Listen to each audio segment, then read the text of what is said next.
How to photograph metal miniatures Mithril style using a black background, a black cloth, and we use grey primed miniatures. These are 32mm metal figures, and we photographed them creating a stark contrast between the figure and the backdrop.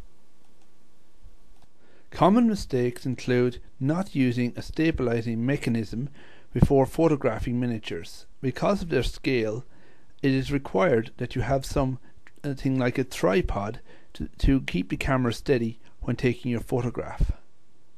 This is an example of what happens if you don't use a tripod.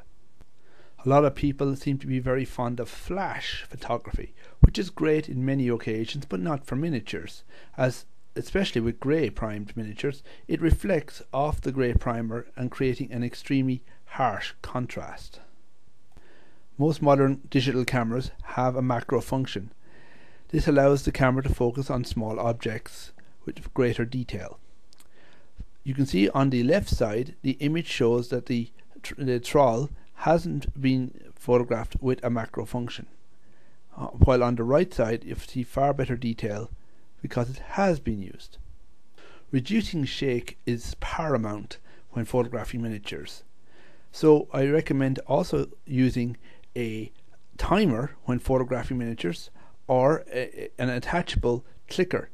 This reduces shake even further, creating far better contrast. Again, the example shows on the left the image being photographed without a timer, causing slight shake when you're pressing the button, and on the right it shows far clearer shot with the timer. It only has to go for 5 or 6 seconds, allowing you to step back and avoid touching the tripod at all. Now you're ready to start photographing the miniature. Photographing it in natural light avoids excessive colour variations from fluorescence, which normally create tints. It doesn't matter a huge amount in this example, but I photographed it in my studio. It's a little dark, so it came out as a slight blue overcast, which doesn't matter. I like to use Corel Photo Paint version 12 for my photographic manipulation. I select the image, which has a blue tint, and by going up to the menus I can change it from RGB, which is red, green and blue, a standard web color chart, to a grayscale image, getting rid of any unwanted shades and preparing it for the next stage of manipulation. To create the final image, I'm using a process in Corel Photo Paint called Tone Curve. It adjusts the color channels in the image, including hue, the contrast and the lightness of the image along a curve. I can adjust this at any point or multiple points, allowing me to alter the overall shades dramatically.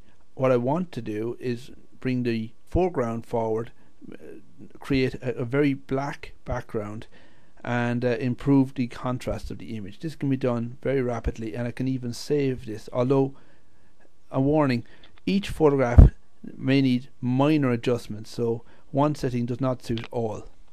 Now for a brief recap over the points we've just mentioned. Use a tripod to avoid shake. Don't use flash when you're photographing unpainted miniatures. Use a camera's macro settings and a timer to improve focus. Turn the image into a grayscale rather than an RGB image to get rid of unneeded colors. Use Tone Curve or your contrast, brightness and hue settings to turn the background black and make the figure stand out. Thank you for looking at our tutorial on how to photograph miniatures Mithril style. We hope you enjoyed it. To see all our miniatures, you can go onto our website www.mithril.ie.